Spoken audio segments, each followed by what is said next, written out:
बादशाह मुझको नजर आए हकीम।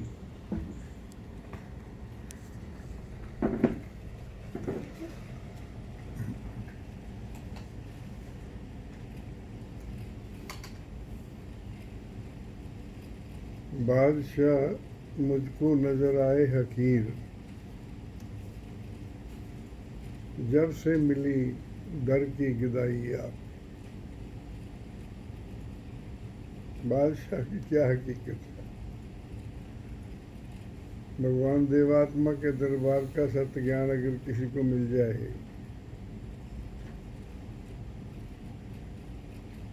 तो उसके बारे न्यारे हो जाएंगे,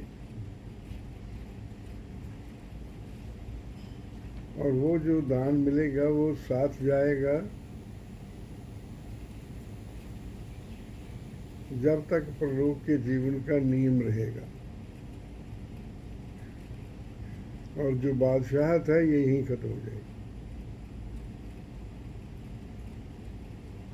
और जो पुण्य भगवान देते हैं, अगर मुकम्मल तौर पर किसी को मिल जाएगा तो हजारों हजारों वर्ष वो परलोक में लोगों की भलाई का काम करता रहे।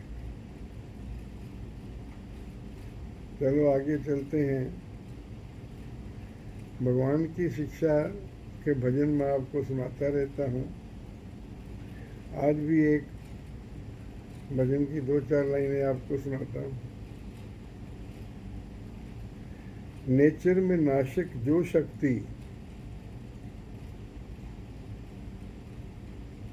नेचर में नाशक जो शक्ति, हो अधीन उसके जो हस्ती।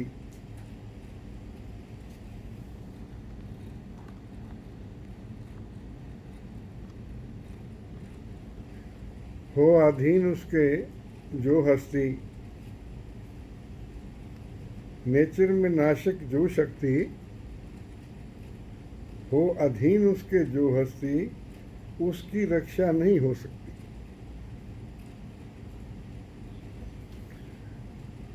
जो हस्ती नेचर की विनाशकारी शक्तियों के अधीन हो, अपने नीचम रागों नीचतम रागों के अधीन हो,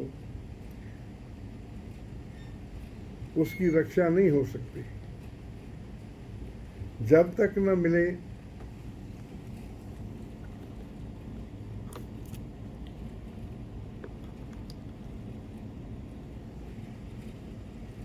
जब तक न मिले रक्षक शक्ति, जब तक मनुष्य विनाशक शक्तियों के अधीन रहेगा, उसकी रक्षा नहीं हो सकती। और जब तक रक्षक शक्तियां न मिलेंगी तब वो उसकी रक्षा नहीं हो सकती। और नेचर में हितकर जो शक्ति, हो अधीन उसके जो हस्ती, वो निश्चय पाती उच्च गति। अब ना मानो इसको, नहीं मानना तो आपकी मर्जी है। भगवान देवात्मा को तो नेचर का अटल नियम बता रहे हैं। नेचर में हित कर जो शक्ति, हो अधीन उसके जो हस्ती। जो उच्च भाव के अधीन हो जाएगा, धर्म के भाव के अधीन हो जाएगा, भगवान देवात्मा के अधीन हो जाएगा, वह निश्चय पाती उच्च गति। बेहतर से बेहतर है उनकी। देवात्मा में है ऐसी शक्ति जो नाश से रक्षा है करती, देती है हमको उच्च गति, है लासानी उनकी हस्ती। हिंदी में है, आप समझ ही रहे होंगे। तुम तक भी देव प्रभाव यदि उनके पहुंचे, हाँ और अभी बदलेगी तुम्हारे दिल की गति, हो जाएगी तुम्हारी नई हस्ती। अगर तुम खत तक देव प्रभाव पहुंच गए तो तुम्हारी बदल जाएगी हस्ती, नई हस्ती हो जाएगी और तुम उच्च गति पाओ। जो प्रेम से उनसे जुड़ सकती, वो रूह है निश्चय बच जाती। उनके प्रभाव जो ले सकती, मुक्ति पाती विकसित होती। जो भगवान के प्रभाव ले सकती है हस्ती, वो मुक्ति भी, आत्मिक मोक्ष पाती है और आत्मिक विकास पाती है। नेचर की तरफ से भगवान देवात्मा का आविर्भाव इसलिए हुआ है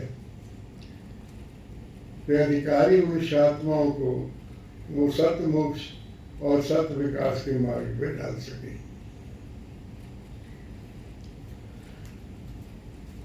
ये तो नेचर के विकासकारी विभाग का लक्ष्य था, जिसने सारी दुनिया बनाई। 60 खरब साल का इतिहास मैं कल पढ़ रहा था।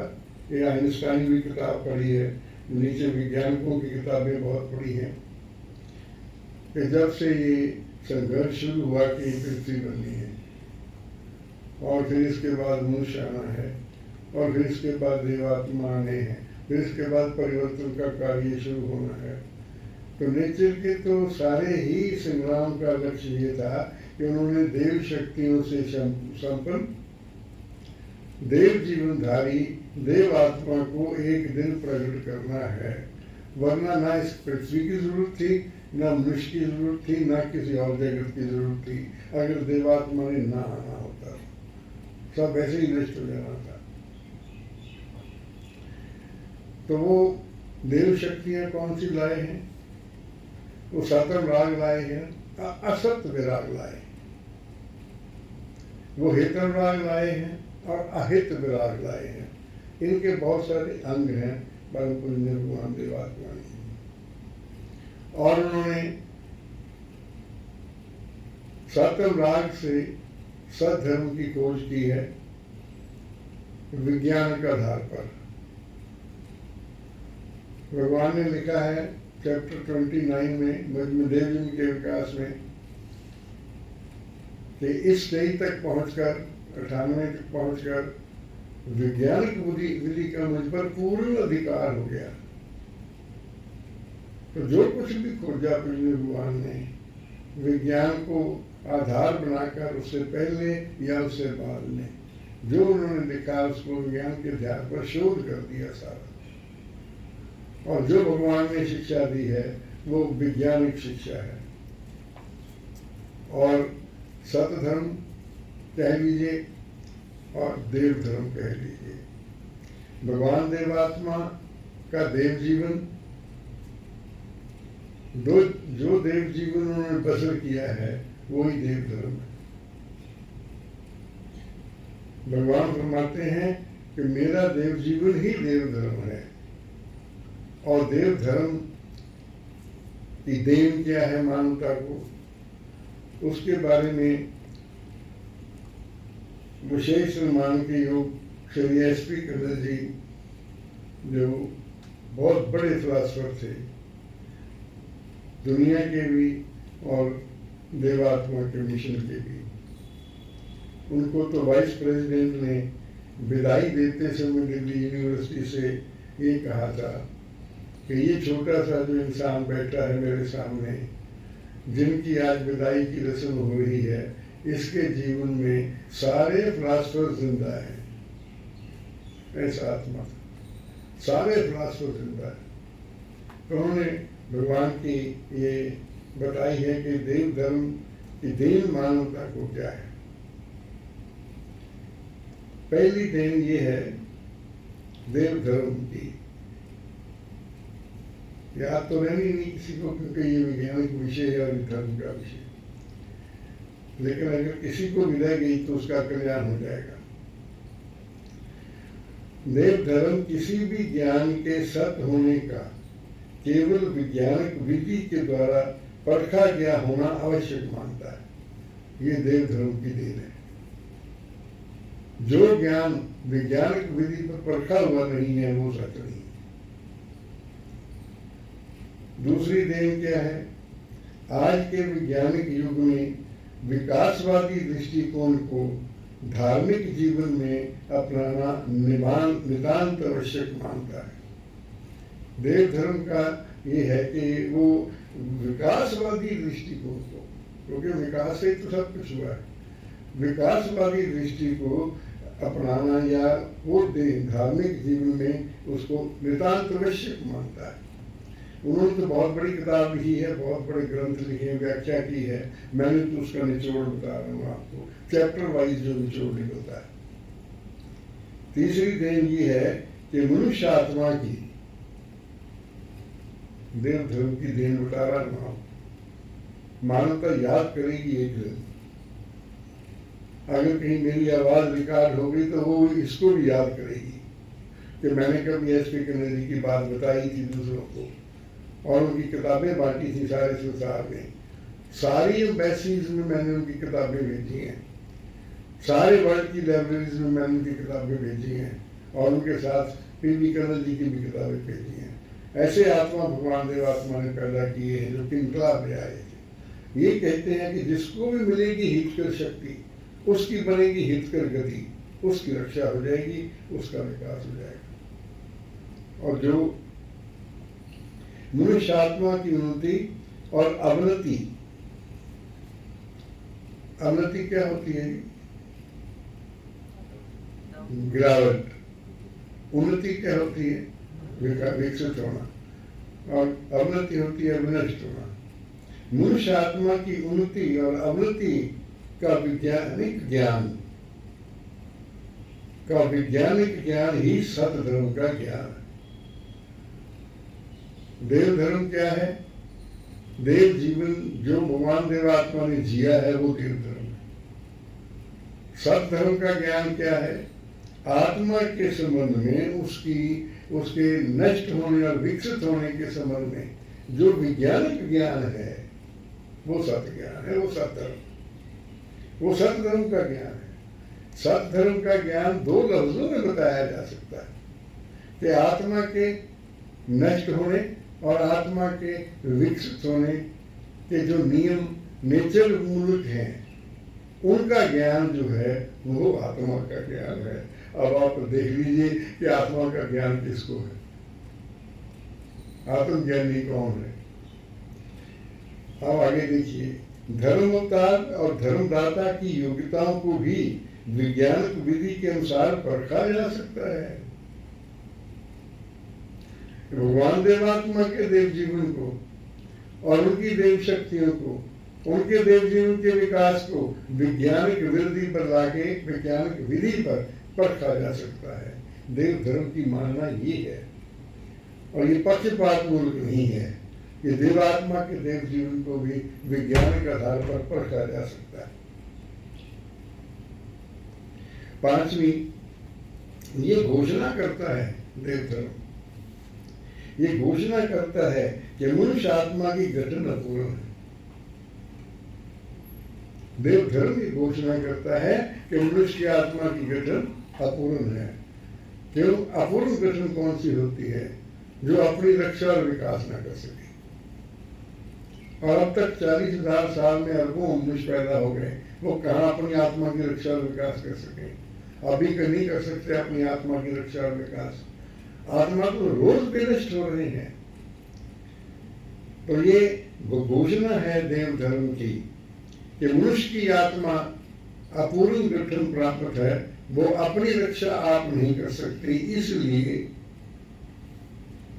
छठी घोषणा ये है कि आत्मा के विकास की, इसलिए उसको आत्मा के विकास के लिए धर्मदाता की जरूरत है।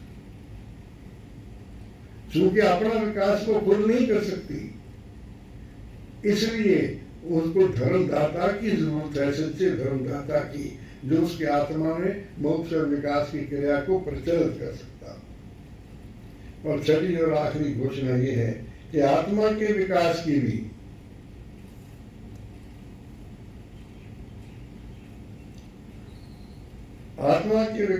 भी वैज्ञानिक कसौटी है। किसी की आत्मा का विकास हो रहा है कि नहीं हो रहा, ये वैज्ञानिक कसौटी पे परखा जा सकता है। ये जो आत्मा विकसित हुए हैं, इन सबको वैज्ञानिक कसौटी पे परखा जा सकता है। देव आत्मा के देव जीवन को वैज्ञानिक कसौटी पे परखा जा सकता है, और आत्मा के विकास की भी वैज्ञानिक कसौटी है, और आत्मिक विकास को भी उस पर परखा जा सकता है। ये गैर मामूली देन है देव धर्म की मानवता को। मानवता भी इस मैसेज को लेने के लिए तैयार नहीं है, वो मुझे मालूम है, लेकिन आखिर उसको ये बात सुननी पड़ेगी। ये जो देव धर्म की देन है। भगवान देवात्मा के देव जीवन के विकास की कथा है, उसको परखो।